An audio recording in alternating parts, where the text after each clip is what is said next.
Hey everyone, it's Dr. Kristina here from Bosnar Health, and I'm coming to you today live with Dr. Achina Stein. She's an osteopathic physician and board certified psychiatrist for over 25 years. We actually met through a mutual friend of ours, Rika. Hey Rika, if you're watching. And today we're going to talk about a topic that I am really passionate about, and Dr. Stein, or Dr. Achina, we're going to call you Dr. Achina, okay? Is really passionate about. And, she has experience working with prison population and community mental health and chronic and persistent health issues, geriatric psychiatry. You were really propelled by your son's health crisis in 2010, and she found functional medicine, which helped resolve all of his problems, as well as her own. And since then, you've been practicing functional medicine, much like most of us who enter functional medicine, find that it really transforms our health. And we're like, where has this been? And this can really help my community. Presently, she's practicing in Rhode Island and co-owner of Functional Mind. It's an exciting time for you because you've just launched your online program called Healthy Self Bootcamp. It's to assist people with chronic illnesses to reach their health goals from a distance, which is amazing because that's an amazing opportunity for people to get to work with you from all over the world. You released a book called What If It's Not Depression? And this is the title that really caught me. And I'm so honored to have you here so we can speak a little bit about this book and your passion and how you're really helping change the face of mental health through functional medicine. So maybe you can just tell us what got you into functional medicine? Well, like you mentioned, my son had a significant mental health crisis. He literally, in 2010, so he was 14.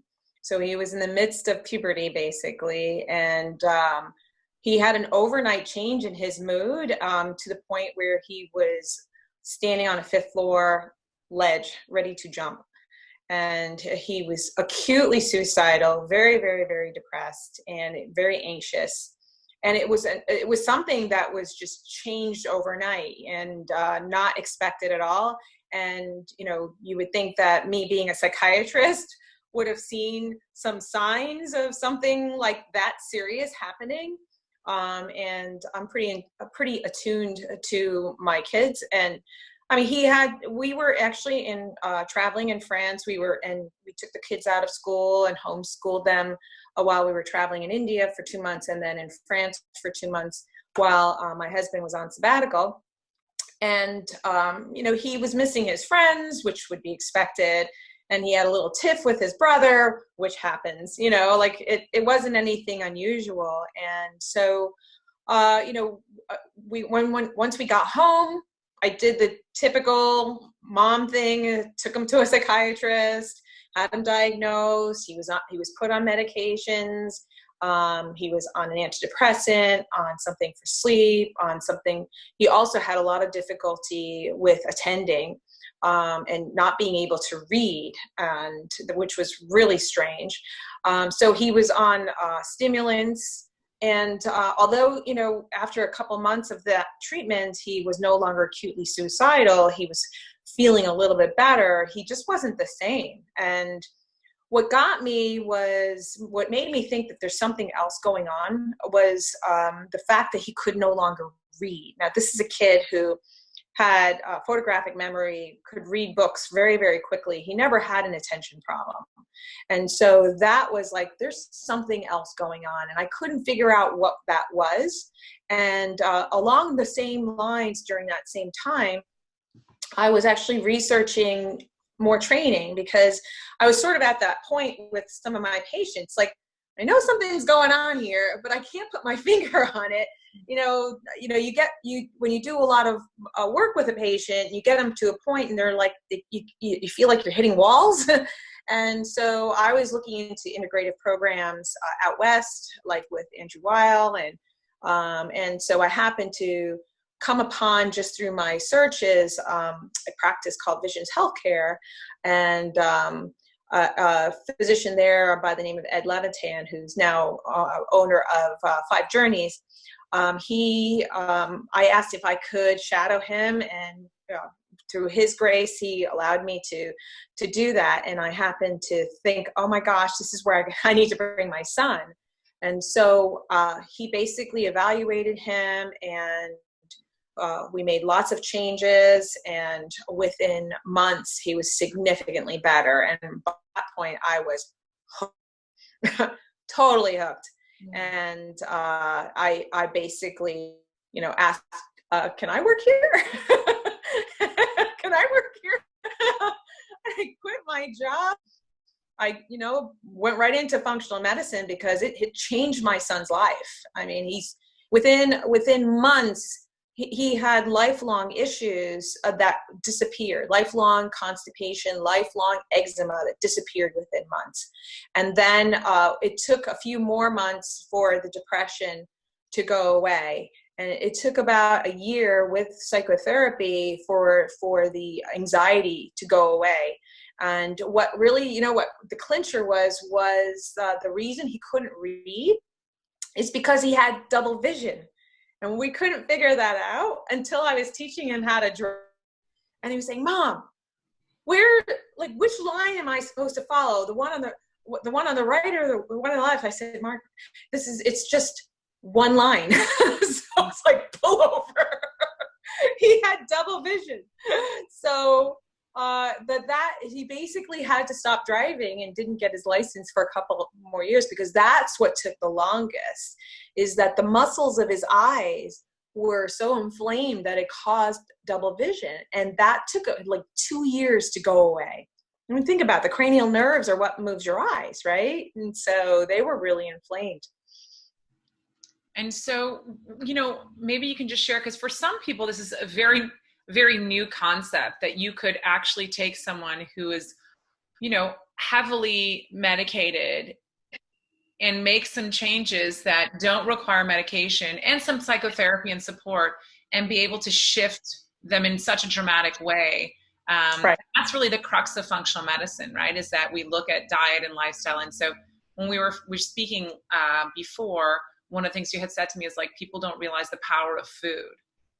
They don't recognize it at all, and he's on no medications. He did great. Once he went to college, when you're in college, you have the stress of studying, and you're up late at night and you eat a lot of junk food. He did slide back a little bit, because you have to maintain those kinds of habits. But he's doing great again. So he hasn't been on any medications, and that doesn't mean to say he hasn't had issues. Everybody does, but it's a matter of learning what to do when those issues occur, and getting right back on track again. So it was amazing that, like I said, within the first 2 months, we put him on a gluten and dairy-free diet, and we had shifted to soy. And what's interesting is that he got better in some ways and worse in others, because then we learned that soy was a major problem for him. Yeah. So then when we took the soy out, that's when things just got significantly better. So you have to sort of figure out what it is for you, what the food sensitivities or allergies are for you. Ultimately, we learned that he had celiac disease, and I don't have celiac disease. I do have non-celiac gluten sensitivity, but my son got a gene from me and a gene from my husband, and his aunt has celiac disease. So, so it's a combination of things that come together, and we never knew that until we actually did the testing. But, he was also one of those picky eaters as a kid, eating just white food all the time. And, at that time, I took them to Burger King and McDonald's, and, we had those parties, the birthday parties every year at McDonald's. And I feel guilty about that, but it is what it is. You learn along the way. But the beauty is that the body's resilient, and it does bounce back. But because of eating foods all those years, pasta, rice, popcorn, corn products, and very few vegetables, very, very few vegetables, got him to be nutritionally depleted, to the point where it affected his connective tissue. I mean, he dislocated his shoulder playing badminton in high school. And when he had surgery, the surgeon said his tissues were like paper thin. And that's as a result of not having proper nutrition. Yeah. It was very nutritionally depleted. And so, but that changed. Once he saw how he improved in the first couple of months, he was completely on board with changing his diet completely. And he's pretty good about following that diet. So, and he feels better. He sees the difference. So, I mean, as he's gotten older, you become more mature about making choices and seeing the consequences.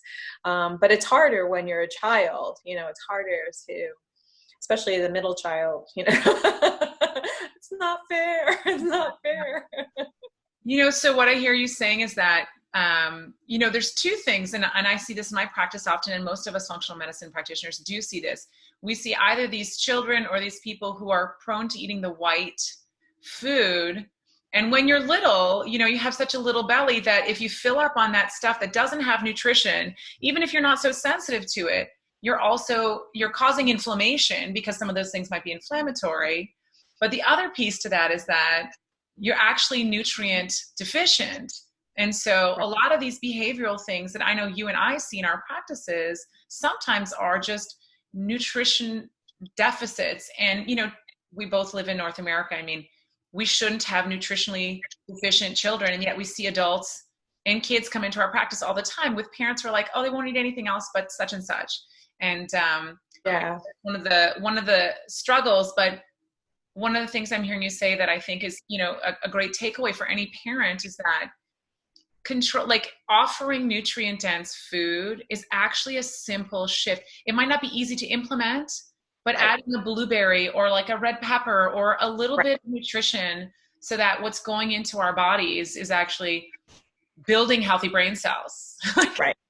Right. The inflammatory food that we shouldn't be eating, but even just more nutrient dense if we're having a difficult time taking something away, just starting with, giving them the basics of, the nutritions that we need.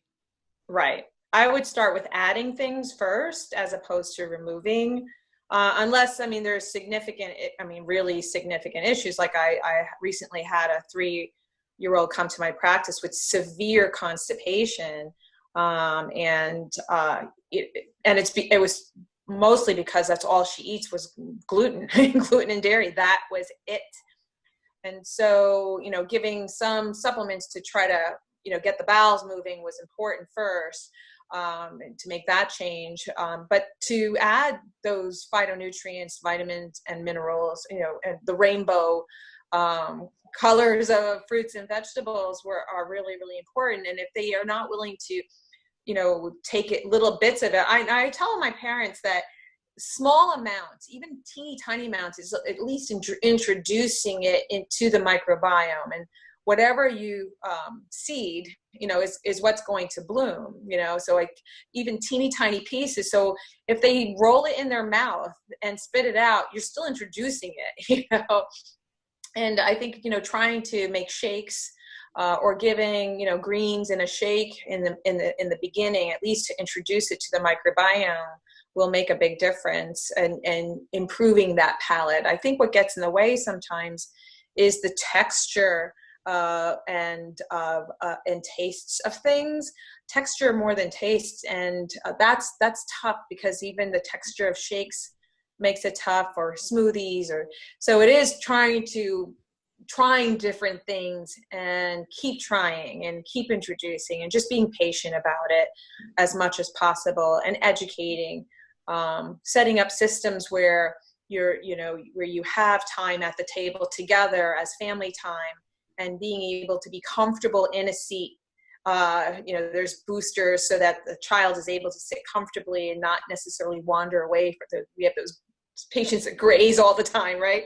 And being more involved in the processing of foods, in cooking of food as much as possible. Obviously, it's going to vary based on age, but getting them more involved and interested in food and having it out on the table. Yeah, I know. having it always there, you I know know? recommendations that someone gave me when my kids were little, and I have three as well, and they're great eaters, was put all the stuff you want them to eat, the nutrient dense stuff, the vegetables, the fruit, the protein, on the table first, and the non-nutrient dense stuff like the pasta, the white potato, don't make it yet.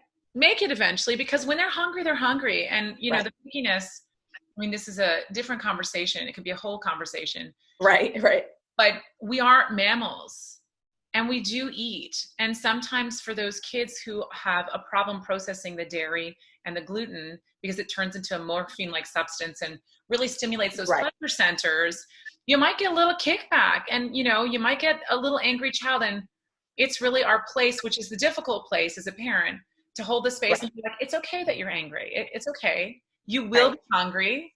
Here's a little Right. piece of something. Mommy's going to eat this. What do you think of this? And it's, you're, like you said, playing with it. We have a vegetable garden. I live in the middle of a big city. We have an Right. organic vegetable garden. My kids will pull out, they grow it, they pick it, they eat it.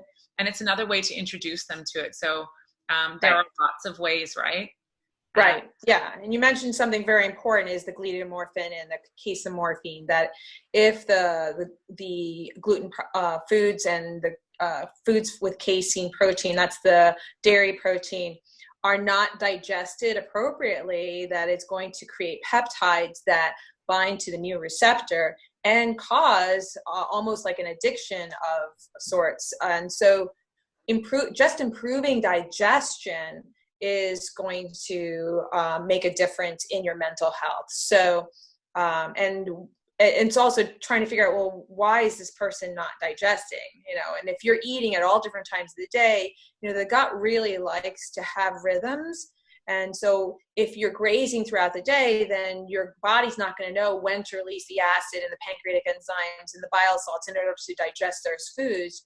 Yeah, another aspect is stress. Stress can absolutely disrupt digestion. So, you know, if a child is not feeling safe, then their stomach's going to be in their throat, you know, they're always living in fear. So, or is unable to settle down and just relax, you know, and be connected to food and smelling the food and chewing the food. Chewing the food is so important. So a lot of times kids are sitting at the table and vacuuming it down. But, you know, really, you know, I think it's the take home that I would love for parents to understand is that, you know, you can make a big difference just by changing the diet and changing habits. You're going to notice a difference in a child with changing those things much faster than any medication will, because it does take 6 to 8 weeks for a medication to work. And a lot of times kids end up having side effects from those medications. It's actually a much faster and safer intervention to change the diet and address the sleep. And there are many supplements that are safe for children that can help and support in those areas. Ultimately, food is medicine, but supplements help to bridge that and make things happen faster. But yeah, I've had a number of children who have gotten better just by just really doing the 5R gut restoration approach of removing inflammation, what's causing inflammation. So that's foods, infections, toxin, stress, replacing what's missing, and that's vitamins and minerals and phytonutrients, re-inoculating the gut microbiome and repairing the gut lining, and then rebalancing whatever caused that disruption. And so figuring out, well, where did things go wrong and how can we sort of go backwards, you know, work backwards to figure out what happened. Yeah, oh, for sure. So then why did you write this book? What kind of made you, but now doing this, you've obviously had your own personal experience, which really transformed you as a physician, which luckily for us, you know, then you wrote this book. Why did you decide to write it? Well, you know, people find me through Google searches and through the Institute for Functional Medicine website. And, you know, there are so many people who are frustrated with the current medical system that they spend 2 to 5 years struggling and trying to find answers. And I wanted to sort of speed that up for people by putting a book out there so that they don't have to search for so long. And it occurred to me that, I mean, I have patients that finally start working with me. And like I said, within 3 to 5 months, they feel so much better because we've gotten to the root causes.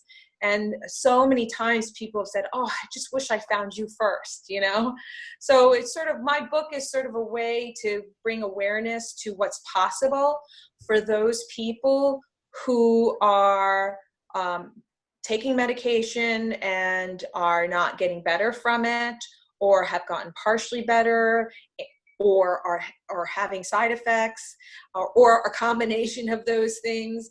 And obviously psychotherapy is also very, very important. There's other methods of treating depression like ECT and TMS, but if you're not getting better, and medication is a choice that some people can have, and I if that works for you, great. I'm glad that it works for you. But there are a lot of people where it doesn't work for it. There's also people who just don't want to take medication. They want to figure out what the root cause is, and they're not satisfied with, here's a prescription, just take the pill.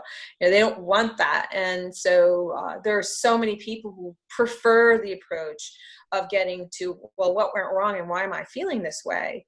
But what a lot of people don't realize is that you can feel this way for a really for years and years and years. I had a patient who came to me for panic attacks, and that was the purpose of him seeing me, was to resolve the panic attacks. And, as I got to get to know him, he had told me about a lifelong history of a low level of depression. And he kind of thought that was just like his personality. Grew up with, single mom and distant kind of from her, but she was, she provided for him, but not on an emotional level. And he just thought, well, this is just who I am.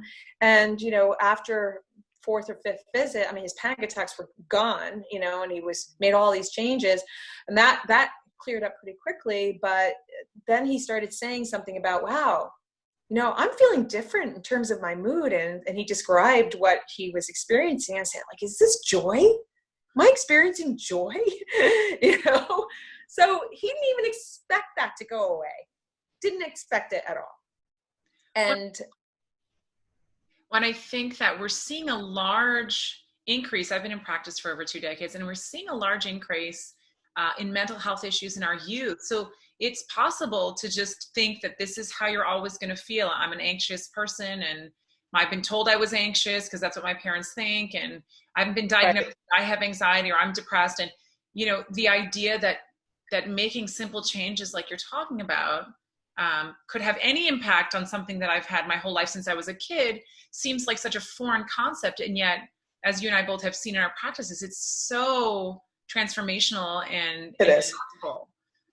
It is. Yeah, absolutely. Yeah, I mean, you said multiple things, and I was like, my mind is going in 5 different directions as to how to respond and which one to respond to. So, yeah, I mean, you said something, it's simple. They're simple, but they're not easy to do. I mean, you have to, it is hard, especially for teenagers, because of the age, they want to do what their friends are doing. They want to eat what their friends are eating, and they feel left out, or they are embarrassed. So like, I can't eat that. I can't go there. I mean, even adults go through that too, about like, okay, what to eat at, in a restaurant. I mean, these are all, it all makes people uncomfortable. But I think when you are feeling as bad as you are, it is a conscious decision to make that, okay, I'm miserable. These medications aren't working. I've tried all these other routes, and you basically are at a dead end. The only thing you can do is turn around and go towards functional medicine. But I want to encourage people who are in that place to do that, I mean, and literally, I mean, the average person who I see takes about 3 to 6 months to get their life back. It's 3 to 6 months of work. It's work to make these changes. And so but it is definitely doable. And most of my patients have. There are certain certain areas where people get tripped up, and those areas would be if you have like a chronic infection like Lyme's disease and co-infections, or if there's mold involved, if you have heavy metals involved, if you have an autoimmune illness. There are certain things, as you know, that might extend that longer than beyond the 6 months that I see. But if you're already relatively healthy and those kinds of things aren't happening as much, then I think that it's a doable thing, and I see dramatic changes in mood. Dramatic. Yeah, and I mean, it's so inspiring too, as a physician, but also for people hearing this, that there might be a way to change, their future, or their child's future for that matter. So if someone was coming in and they've had their first assessment with you, what's one of the first things that you like to do, or one of the first steps in your treatment that you would do with a patient? Well, before I even see a patient, our intake is 39 pages or 49 pages. I can't remember now. It's pretty long. So, I mean, the most important thing is to gather as much history as possible to figure out, and it's that history. It's like if you like doing jigsaw puzzles, each piece of that history is a puzzle piece of who that person is. And as you put those pieces together, the picture kind of comes to me in terms of, okay, this is what went wrong, and this is what we need to do to fix it. So getting that history up front, even before I see them, I put all that history in a timeline to look at all the different layers and drivers of what caused inflammation in the body. So the goal is to remove inflammation and to find what is causing that inflammation, and then the treatment is directed based on that. So it's going to be different from one individual to the next, but for the most part, the first thing I would do is put them on a diet that's appropriate for them. It typically is a paleo diet, gluten-free, sugar-free, gluten, dairy, and sugar-free initially, and for at least 30 days. It has to be a minimum of 21 days, but I say 30 days because that's just when my next follow-up appointment is. And then we do some testing. And so I like to see what's going on in the gut. I like to do a stool test, and I do an organic acid test as well, to see what's happening in terms of some certain types of bacteria, like Clostridia. Clostridia significantly can affect the brain in terms of dopamine and norepinephrine production, and that can in turn affect serotonin production. But there's also, it's a nice yeast markers. It gives a nice idea of what yeast and other fungal markers are playing a part. Fungal markers can significantly affect the brain as well. So those are the two top tests that I do, aside from some blood work right from the get-go. And I address stress and movement and sleep. So these are all areas that if they're that I review to see where the person is in terms of those areas, and go from there, basically. Sounds very similar to our approach as well. And I just think getting a baseline of what's going on the inside and not guessing.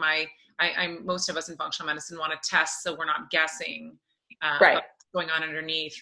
And so tell me what SHIFT is. Oh, SHIFT is an acronym that I use. I'm sorry? What is shifting physiology? So what we are trying to do to affect the change in the body is to shift your physiology. And the way the areas that we look for root causes is stress. So SHIFT is stress, hormones, infections, foods, and toxins.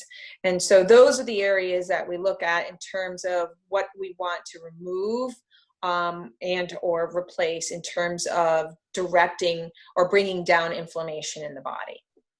And so which part do you find people have the most hard time addressing when it comes to those factors? You already talked a little bit about infections. Right. So stress, I think, a lot of people don't really have a sense of how much stress they're under, unless it's like, their head blowing up, people put a lot of pressure on themselves and they kind of live there, you know what I mean?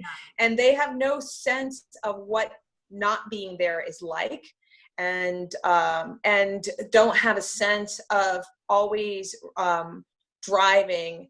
It's almost like, you know how like there's some people, I'm one of them, who drives always at 80 miles an hour. Yes. You know, like there's no in between. It's always 80 miles an hour. They just get into the car down the highway, 80 miles an hour. So, and just even shifting down to 55 feels really strange. Right? Really. So it's almost like people don't know what it feels to, you know, shift into a lower gear and be there for a while. It makes them uncomfortable. Right? And sometimes people are in overdrive or driving at 80 miles per hour, I mean, as an analogy, because if they slow down, something might creep in to their mind that's uncomfortable. And that typically, my experience is that's typically trauma, things that you're trying to avoid noticing. And so if you've had early childhood trauma, and you may have done a lot of work to move beyond it, but some of that work could be also having habits in place to avoid and therefore suppress those feelings. And so in order to keep avoiding and suppressing, you have to sort of keep running away from those feelings. So part of addressing stress is to bring those feelings, you know, bring that level down, and then notice what's happening in your body that's causing those uncomfortable feelings. And then if you actually process those emotions and put them to bed where they really belong, which is the past, then, you know, then you can calm down and not feel like you have to move, you have to run, you have to keep going, right? Yeah. So some people don't realize that they're in overdrive. And the thing about how to do that's work, you know, it's work that's done in a therapist's office, but you don't have to see a therapist in order to do that work. There's online programs, like Tara Brach has a wonderful online program going on right now, actually, to help you work through those kinds of feelings. And so having habits in place of stress reduction on a daily basis is really, really important. Having a practice that you know, don't just put on the back burner. You have to have it on the front burner. You know, you have to have it always there, always addressing on a regular basis, because it takes time to develop those habits in practice. And if people are under a high level of stress, it makes it almost impossible to do all the other things that you need to do. Because as we talked about with digestion, if you're always in fight flight, you're not going to be able to digest your food, because you have to be in parasympathetic mode in order to rest and digest and heal, right?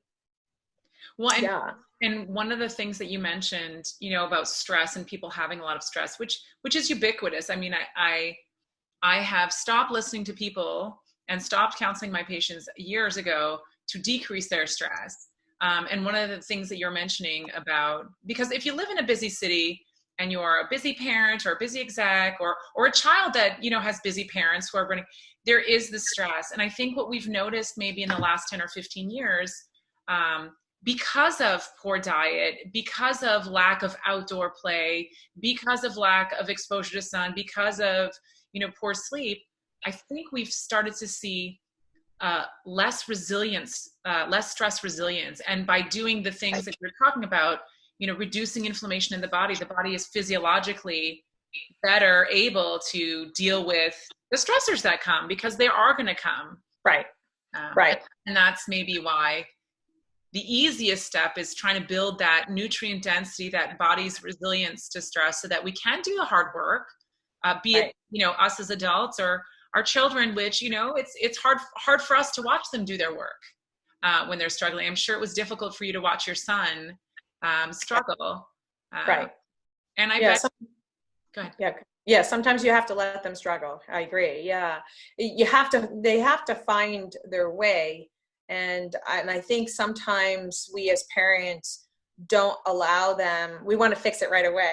We want to do it for them because you don't want to see them in distress. But sometimes you have to have some distress, some level of distress to work through it. But it's also learning how to be uncomfortable. It's okay to be uncomfortable because you can't grow without being uncomfortable. Growth doesn't happen unless you're out of your comfort zone. And so I think as parents, we need to help our children understand that it's okay to feel the way you're feeling. Just keep, be patient with yourself, keep trying, keep working at it. You'll be all right. And just encourage them and support them and be there for them, but don't do it for them. Don't tell them how to do it. Let them work it out and show confidence in their ability to work through it.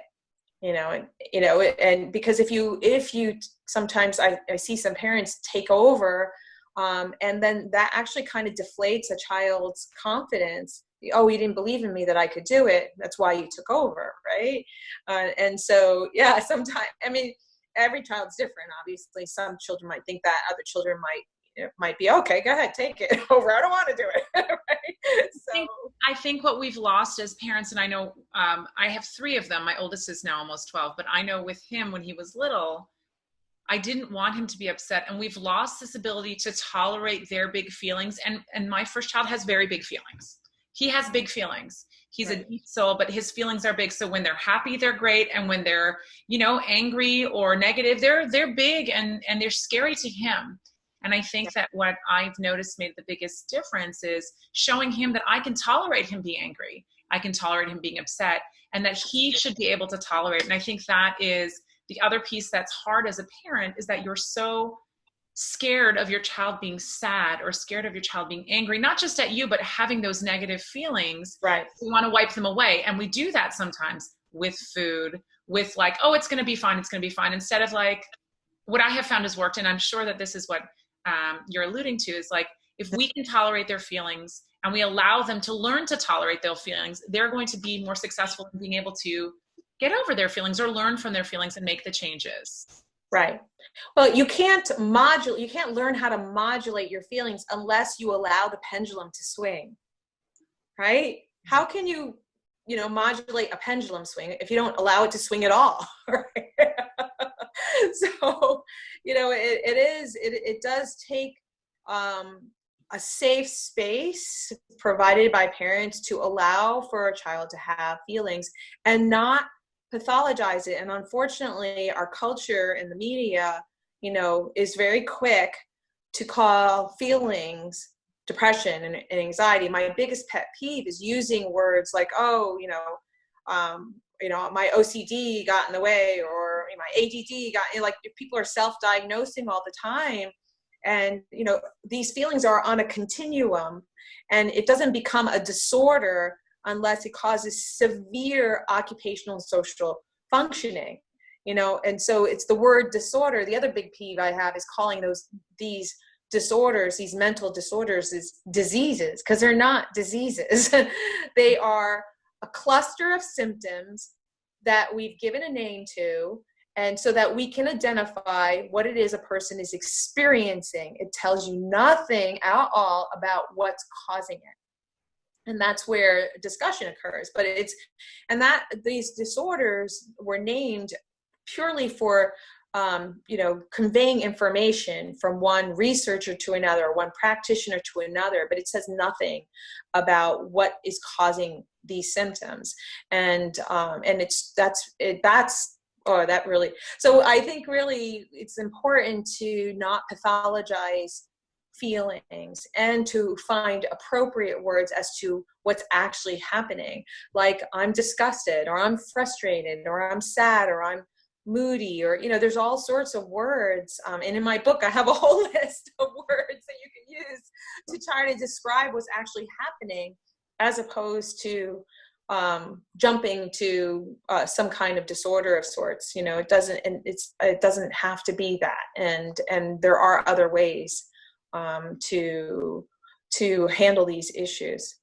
Well, and when we have a name, then maybe we can fix it, instead of really understanding, and myself being included in this group, that there are negative feelings and you got to work through them, and it's part of being a human being and having relationships and letting yourself down and then working up again. So tell me, there's words like integrative and functional thrown around, and for those people who have never heard of functional psychiatry, how is it different than integrative psychiatry? Well, if you look in the textbooks, the integrative medicine textbook, I think it was Rakel, that's the author that's on my shelf, where he calls functional medicine a form of integrative medicine. But integrative is, most people understand integrative as using multiple modalities to affect a change. I think functional medicine still does that, where you might use massage or acupuncture or sauna, all these other modalities of treatment to effect a change. The biggest difference, I think, that separates functional medicine from integrative medicine is that we really look for the root cause of the problem, and we tend to focus on inflammation and starting with the gut. That's my belief as to what functional medicine is that the place to start would be to shift physiology at the gut level, because that is where 80% of your immune system is. And if you can lower inflammation in that realm, a lot of other things it's sort of like plugging the dam or fixing the dam, so that you're not having this spillover, of all of the causes of inflammation. So I lost my train of thought. What I hear you saying is that, starting with the gut is important. And you spoke about the food piece in, healing the gut so we can absorb the food, healing the digestion so we can, again, make our neurotransmitters, have the building blocks to make the brain chemicals that we need, to run the biochemistry of life. And so I had a question come to me before, and you're the perfect person to ask it. If a person comes to you because they really want to stop their medication, either it's not working or they just don't like the idea and they know there's a better way, like, how do you decide how to do that, or if you're going to do it or not? Ooh, there's a long answer to that, and I'll try my best so, history is going to inform me a lot more in terms of whether or not to continue medication on a long-term basis. So anyone who starts with me, I do not make any medication changes except to make them more comfortable if that's possible. So if people are on medication and they're somewhat stable but not quite, I might tweak the medications to get them stable, because the work of functional medicine does take time. You have to be you want to be chronically stable. You want to be stable in order to do the work, because it's going to take a few months to learn what needs to be changed and really do the work. And if you can't function, you're not going to be able to do the work. So I make sure that a person is not having side effects of the medication. If they are, then I'm going to make a change and get them to a place of stability. And I might advise to continue some medications long term if they've had a history of multiple suicide attempts, if they've had a history of multiple inpatient hospitalizations, or ECT. That doesn't mean to say that down the line, maybe 3 years from now or 4 years from now, that might change. It depends on what's changed in their body, and that only time will tell. It's not going to be, I don't have a crystal ball. I have had patients who have had that history and have come off medications or most of their medication. So it's really figuring out what the root causes are. I think if they're coming from a place where they eat a lot of processed foods, to me, like, that's like heaven. It's like, oh, this is going to be easy. If they're already eating really healthy food and they're exercising, and you know what I'm saying, and they're not, and they're, then that's like, okay, we got to dig deeper, right? But I will usually continue the medications until we've gone through that gut clearing, healing protocol first. And then based on how symptoms have changed, I'll make changes in the medications. Now, some medications I can probably taper pretty quickly. Sometimes, and the other reason why I don't make any medication changes is because if they start having withdrawal symptoms, I'm not going to know, is it because of the work we're doing or is it because of the medication change? So it's the other reason to keep the medications changed the same, is to just not have another variable at play, if that makes sense. So, I have been able to get many people off of medications, and then there's others who for a variety of reasons, like I have 2 patients who have had pretty severe concussions, traumatic brain injuries, and it's just that they are probably going to need to be on medication long term. Maybe with some more work, I'm still working with them. We might be able to effect a change, but it is those conditions like small intestinal bacterial overgrowth or mold or Lyme, co-infection. It's those kinds of conditions that kind of keep a person on medication longer. That doesn't mean that it's not. They may never come off of them, but those conditions have to be managed and handled first before making a change, because what your brain needs is basically through the gut microbiome, essentially, and so and as you probably know, a traumatic brain injury kind of shocks the vagus nerve and disrupts the whole enteric nervous system, and there's the gut-brain connection, so all of those things need to be managed on at some level. So, but it's doable. It's just sometimes it does take longer for some patients than others. Yeah, but what I'm hearing you say is that, and I would say this to a person who's considering it or who's been on medications, not happy, not doing well, or just wants to do better. Right. Doing all these things that functional medicine does, changing the diet, increasing nutrient density, decreasing infections that you may not know you have, which is so common. I think that's kind of the crux of most of our functional medicine initially. We see this digestive dysfunction, that people can, move forward in their healing journey, which is really what it is. For some faster and some shorter, but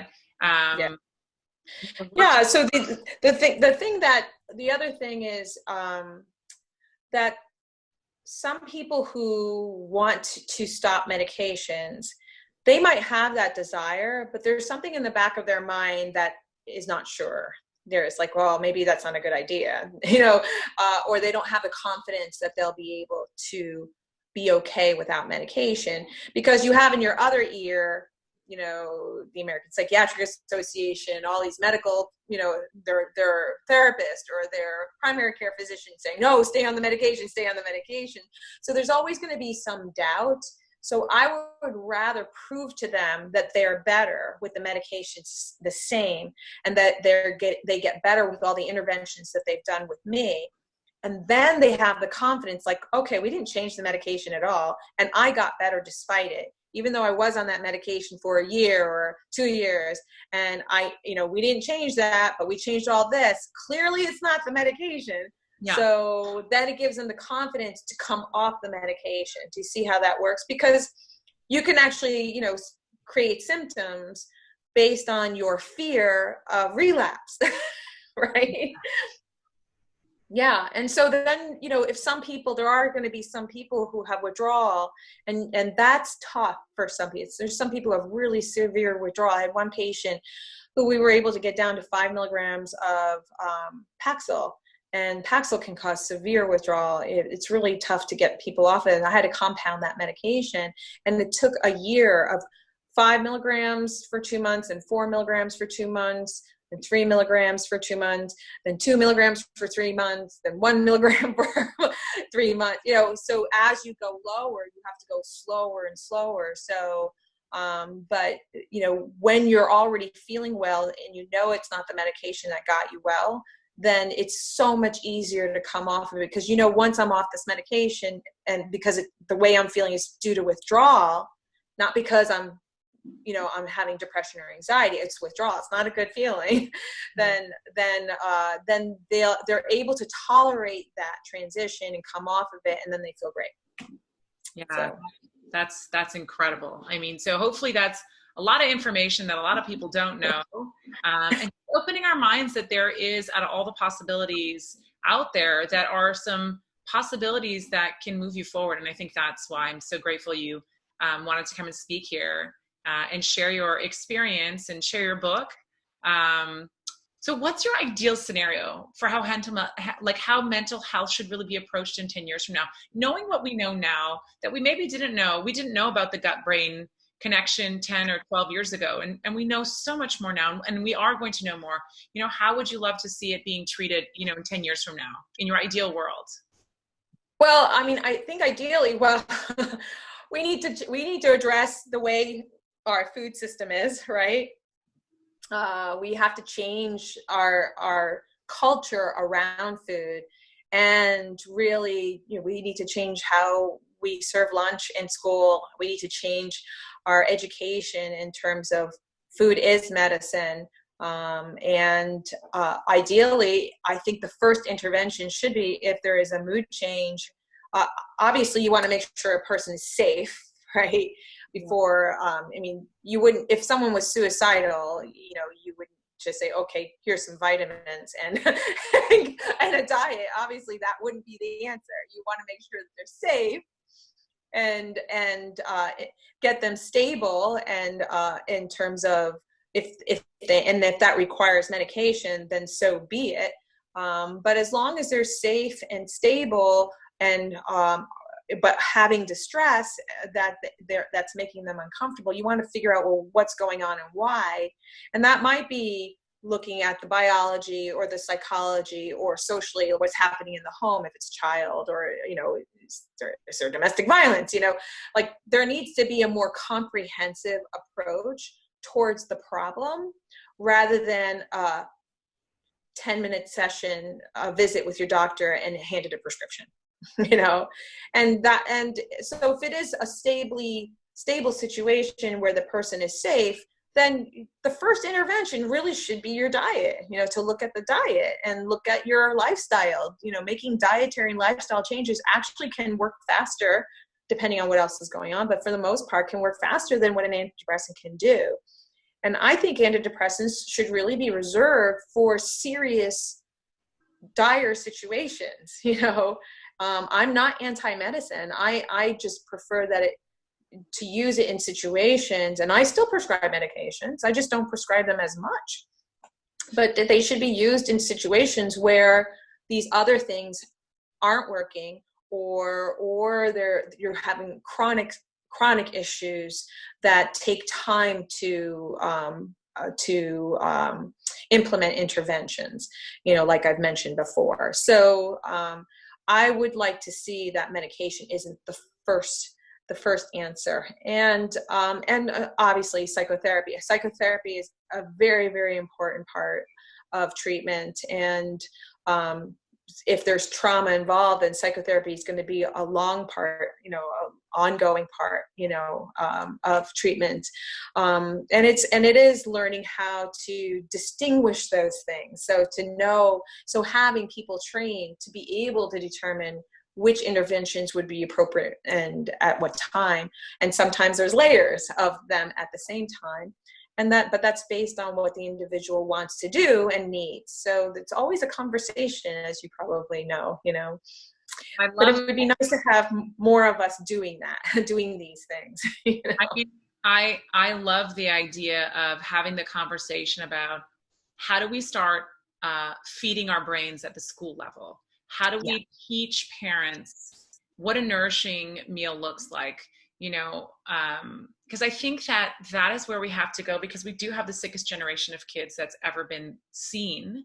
I know. In the last 20 years, from the start of practice till now, it's a huge shift. And so if we can get right to the root, and I think that one of the root causes is just poor nutrition, lack of nutrients and inflammation through food. I think it's such a great, it requires work in the school systems, but I think that that's something that parents should really look into, that we should talk to our school systems about this, because it is going to save us from this, having this generation of kids who have their brains on fire. I mean,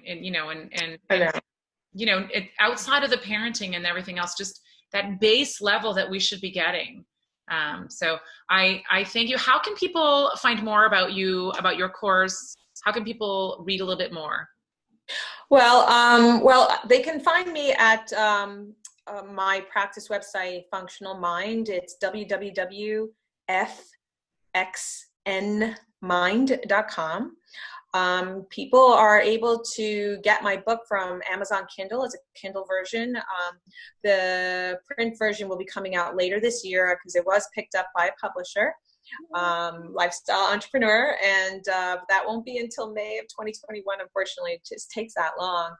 But an audio tape version will be available in October. But so you can get it for $7.99 on Amazon, and there's lots of links within the book that makes it interactive. There's lots of quizzes in there. It's very user-friendly. You could also go to www.achinasteinDO.com to get a free PDF of my book. And I'm in the process of putting a program together that is a companion guide to the book, and that will be coming out probably in about 2 months. Amazing. So for those people who just want to get started, and maybe in their town or in their city, they don't have anyone that's functionally minded, this way they can reach out. Like you said, you have this online program, but the book is a great place to start. I thank you again for coming. It's such an important topic. I think especially now, but anytime, it's important for us to really try and, dive deeper into the underlying, root causes of why we're feeling the way we're feeling, and how we can maybe, take control a little bit about how we're feeling to move forward. So I thank you so much for coming, Achina. Thank you so much for having me. It was so much fun.